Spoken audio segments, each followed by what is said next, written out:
அனைவருக்கும் வணக்கம்.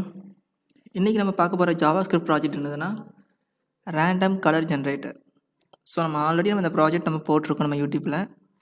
ஸோ இது என்னதுன்னா ஒரு நம்ம இதுக்கு முன்னாடி போட்ட ரேண்டம் கலர் ஜென்ரேட்டர் எப்படின்னா கிளிக் ஈவெண்ட் எழுதியிருப்போம். ஆனால் நம்ம இன்றைக்கி போகிற ப்ராஜெக்ட் என்னதுன்னா மவுஸ் ஈவெண்ட். மவுஸை ட்ராக் பண்ணும்போது என்ன ஆகும்னா உங்களுக்கு ரேண்டமாக கலர் ஜென்ரேட் ஆகும். ஸோ நம்ம அது எப்படி பண்ணலாம், ஸோ அதை பற்றி நம்ம இன்றைக்கி இந்த ப்ராஜெக்டில் பார்க்க போகிறோம். ஸோ இப்போ பார்த்தீங்கன்னா நம்ம பேசிக்காக நம்ம HTML கோட் டைப் பண்ணி வச்சாச்சு. ஸோ இப்போ என்ன பண்ண போகிறோம்னா நம்ம ஸ்ட்ரக்சரை எழுதுவோம். ஃபர்ஸ்ட் என்ன பண்ணுறேன்னா ஒரு டிவ் போடுறேன். ஸோ அதுக்கு ஹேஷ் மெயின்னு ஒரு ஐடி கொடுக்குறேன். ஸோ இந்த டிவுக்குள்ளே என்ன கொடுக்குறேன்னா h1 டேக்கு இதுக்குள்ளே கம்ப்யூட்டர் வாத்தியார் அப்படின்னு கொடுக்குறேன். ஸோ இப்போ அடுத்து என்ன பண்ணுறேன்னா ஸோ அவ்வளோதான். இந்த டிவ் செக்ஷன் கூட நம்ம என்ன பண்ண போகிறோம்னா இப்போ நம்ம ரேண்டமாக கலர் ஜென்ரேட் பண்ணவே போகிறோம். ஸோ இந்த டிவ்வுக்குள்ளே நான் மவுஸை மூவ் பண்ணும்போது எனக்கு ரேண்டமாக கலர் ஜென்ரேட் ஆகணும். ஸோ அதனால் டிவ் செக்ஷனை போட்டாச்சு. இப்போ ஓகே, நான் சேவ் பண்ணிட்டேன். இதோடைய அவுட்புட்டை போய் நம்ம பார்க்கும்போது நம்ம ஸ்க்ரீனில் ஸோ இங்கே பாருங்க கம்ப்யூட்டர் வாத்தியார் வச்சாச்சு. நம்ம டிவ்வுக்கு நம்ம எல்லாமே ஸ்டைல் கொடுக்கணும். ஸோ இப்போ என்ன பண்ண போகிறோம், ஸ்டைல் கொடுப்போம். ஸோ ஸ்டைல் எப்போவுமே நான் போடுறது ஃபர்ஸ்ட் எடுத்தோன்னே யூனிவர்சல் செலக்டர்,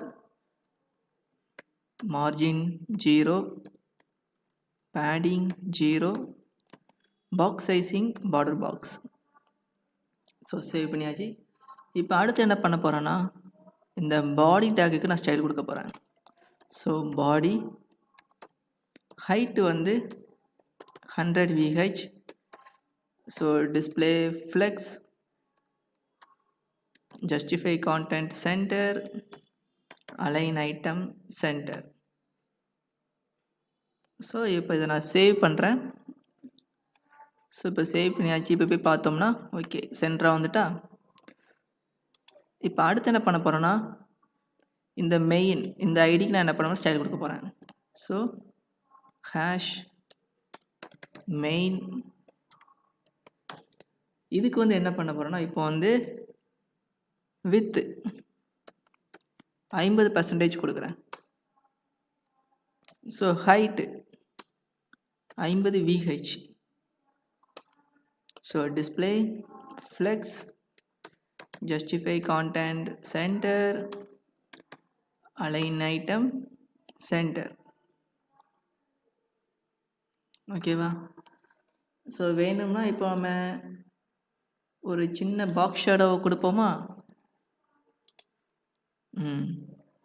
ஸோ சேவ் பண்ணியாச்சு. இப்போ போய் பார்த்தோம்னா இங்கே ஓகே பாக்ஸ் ஷேடோ வந்துட்டா. ஸோ இந்த பாக்ஸ்க்குள்ளே நான் மவுஸை கொண்டு மூவ் பண்ணும்போது எனக்கு என்ன ஆகும்னா ரேண்டமாக கலர் ஜென்ரேட் ஆகும்.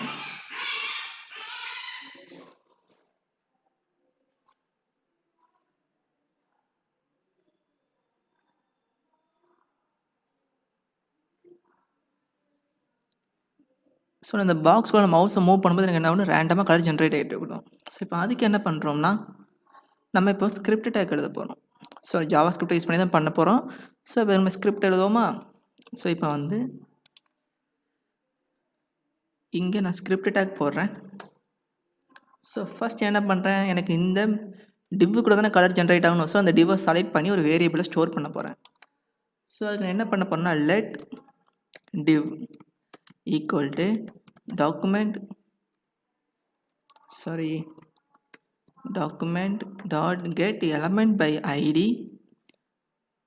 டிவ்வோட நேம் மெயின். ஸோ இந்த டிவ்வை செலக்ட் பண்ணி இப்போ ஒரு வேரியபிளை ஸ்டோர் பண்ணிட்டேன். இப்போ என்ன பண்ணணும், இந்த டிவ்வுக்குள்ளே நான் மவுஸை நான் ட்ராக் பண்ணும்போது எனக்கு என்ன ஆகும்னா எனக்கு கலர் ஜென்ரேட் ஆகணும். ஸோ அந்த மவுஸை ட்ராக் பண்ணல அந்த ஈவெண்ட் பேர் என்னதுன்னா மவுஸ் மூவ். சரியா? ஸோ இப்போ என்ன பண்ணுறேன், இந்த டிவ்வுக்கு தான் நான் என்ன பண்ண போகிறேன், ஒரு ஈவெண்ட் லிசனர் எழுத போகிறேன். ஸோ அதனால் டிவ் ஆட் ஈவெண்ட் லிசனர். என்ன லிசனர், நம்ம கிளிக் பார்த்துருக்கோம், இன்புட் பார்த்துருக்கோம். இப்போ என்ன பார்க்க போகிறோம்னா மவுஸ் மூவ். ஸோ இப்போ இதுக்குள்ளேயே நான் என்ன பண்ணுறேன், ஒரு ஃபங்க்ஷன் போடுறேன். சரியா? இதுக்கு முன்னாடி நம்ம என்ன பண்ணோம்னா இங்கே ஒரு ஃபங்க்ஷன் நேமை கொடுத்து நம்ம ஃபங்க்ஷனை வெளியே எழுதுவோம். இப்போ நம்ம என்ன பண்ணுறோம்னா ஃபங்க்ஷன் உள்ளே எழுதுவோம். ஸோ ஈவெண்ட் இப்போ என்ன பண்ண போகிறோன்னா லெட் எக்ஸ் ஈக்குவல் டு எக்ஸ்னு ஒரு வேரியபிள் உருவாக்கி இப்போ என்ன பண்ண போகிறோம்னா ஈவெண்ட் டாட் ஆஃப்செட் எக்ஸ் இந்த ப்ராப்பர்ட்டியை யூஸ் பண்ணுறேன். ஸோ இந்த ஆஃப்செட் இந்த ப்ராப்பர்ட்டி என்ன பண்ணணும்னா நம்ம மவுஸை மூவ் பண்ணும்போது அந்த வித்துக்குள்ளே இருக்கிற ஸோ அந்த பாக்ஸ்குள்ளே இருக்கிறடைய எனது எக்ஸ் ஆக்சிஸ் எடுத்து நமக்கு கொடுக்கும். அதே மாதிரி let y equal to event dot offset y இது வந்து ஒய் ஆக்சிஸ் இருக்குல்ல அதனுடைய மதிப்பெடுத்து நமக்கு என்ன செய்யும் கொடுக்கும்.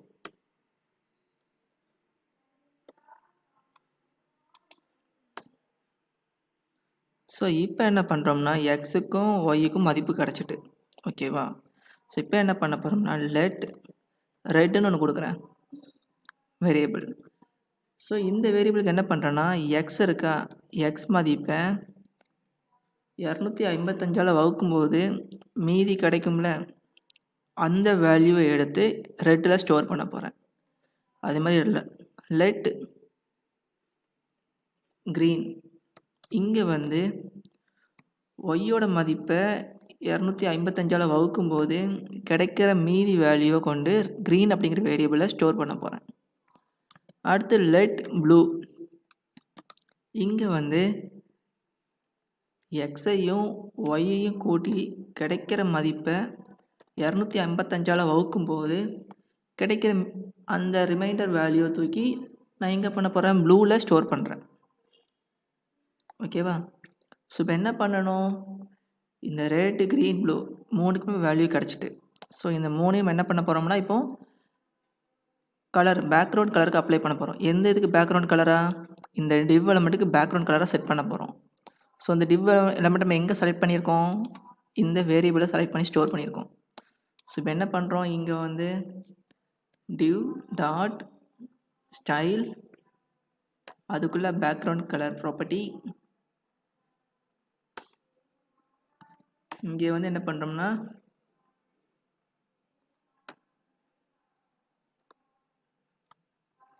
ஸோ நம்ம இங்கே போட்டோம்ல ரெட்டு க்ரீன் ப்ளூ ஸோ இதை என்ன பண்ண போகிறோம்னா இங்கே கொடுக்க போகிறோம். ஓகேவா. ஸோ இப்போ என்ன பண்ணுறேன் இப்போ இதை கொடுப்போம். ஓகே இப்போ டில்ட் சிம்பிளை கொடுக்குறேன். ஓகேவா. இதுக்குள்ளே என்ன பண்ணுறோம்னா ஆர்ஜிபி இப்போ இதுக்கு என்ன பண்ணுறேன் டாலர் ரெட்டோட மதிப்பை கொடுக்குறேன் கமா டாலர் க்ரீனோட மதிப்பை கொடுக்குறேன் கமா டாலர் ப்ளூவோட மதிப்பை கொடுக்குறேன். ஓகேவா. ஸோ இப்போ நம்ம ரெட் க்ரீன் ப்ளூ மூணு கலரும் கொடுத்தாச்சு. ஸோ இப்போ போய் நம்ம வந்து அவுட்புட்டை போய் பார்ப்போம். ஸோ பார்த்தா எந்த ஒரு ஈவெண்ட்டும் நடக்கலை. ஸோ ஏதோ மிஸ்டேக் பண்ணியிருக்கேன். ஸோ அந்த மிஸ்டேக் போய் பார்ப்போமா என்ன பண்ணியிருக்கோம். இங்கே பார்த்தோம்னா இங்கே நான் மிஸ்டேக் பண்ணியிருக்கேன். ஆர்ஜிபிக்கு பதிலாக ஆர்பிஜின்னு போட்டிருக்கேன். ஸோ இங்கே வந்து ஆர்ஜிபி ஸோ ஆர்ஜிபின்னு மாற்றிட்டோம்னா ஏன்னா இங்கே தான் மிஸ்டேக் பண்ணியிருக்கேன். ஸோ ஆர்ஜிபின்னு மாற்றிட்டு நம்ம சேவ் பண்ணிவிட்டு இப்போ போய் நம்ம அவுட்புட்டை பார்த்தோம்னா பாருங்கள் நம்ம மவுஸ் அடி லைட்டை மூவ் பண்ண கலர் சேஞ்ச் ஆகுதா.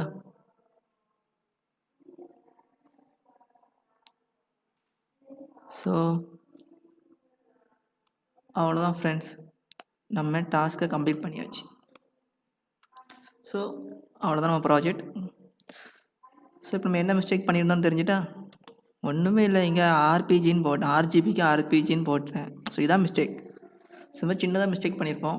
ஸோ நம்ம அதை வந்து பண்ண சின்ன ஸ்பெல்லிங் மிஸ்டேக் தான், இதுக்கு நம்ம தெரியாமல் அங்கங்கே தேடிட்டு இருப்போம். ஸோ இதை மாதிரி சின்ன சின்ன கரெக்ஷன்ஸ் வரதான் செய்யும், நம்ம அதை பார்த்துக்கணும்.